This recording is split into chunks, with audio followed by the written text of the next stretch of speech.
Party కోసం పనిచేసిన వాళ్ళని మర్చిపోవద్దంటూ జనసేన ఎంపీలు ఎమ్మెల్యేలకి పవన్ కళ్యాణ్ సూచించారు. రేపు ఆయనకి ఏదైతే భుజం సర్జరీ జరగబోతుంది, దాదాపుగా నెల రోజుల పాటు ఆయన రెస్ట్ తీసుకోవాల్సింది, ఆసుపత్రి దగ్గరికి అందరూ రావద్దన్నటువంటిది కూడా చెప్పుకొచ్చారు. ఎందుకంటే ముంబై దాకా ఉన్నటువంటి సందర్భంలో, ఇదే సందర్భంలో పార్టీ కోసం క్షేత్రస్థాయిలో బలంగా నిలబడిన ప్రతి వీర మహిళ జన సైనికుడికి అండగా నిలవాల్సిన బాధ్యత ప్రజాప్రతినిధుల మీద ఉందని పవన్ కళ్యాణ్ సూచించారు. గురువారం రాత్రి విజయవాడలో నిర్వహించిన సమావేశంలో జనసేన ఎంపీలు ఎమ్మెల్యేలకు పలు అంశాల మీద దిశానిర్దేశం చేశారు. పార్టీ కేంద్ర కార్యాలయం నుంచి వచ్చే కార్యక్రమాన్ని షెడ్యూల్ అనుగుణంగా అనుసరించాలి. క్షేత్రస్థాయిలో ప్రజలు, పార్టీ శ్రేణుల నుంచి వచ్చే అభిప్రాయాలను ఎప్పటికప్పుడు తెలియజేయాలి. పార్టీ తరపున ఎన్నికైన ప్రజాప్రతినిధులంతా నిరంతరం ప్రజలకు అందుబాటులో ఉండాలి. ప్రజా సమస్యలను ప్రత్యక్షంగా తెలుసుకుని తక్షణ పరిష్కారానికి చర్యలు తీసుకోవాలి. వాళ్ళు మన మీద పెట్టుకున్న నమ్మకాన్ని నిలబెట్టుకునేలా పనిచేయాలి.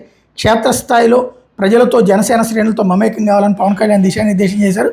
ఈ సందర్భంగా పార్లమెంట్ నియోజకవర్గాల పరిశీలకులు తమ అనుభవాలు వివరించారు.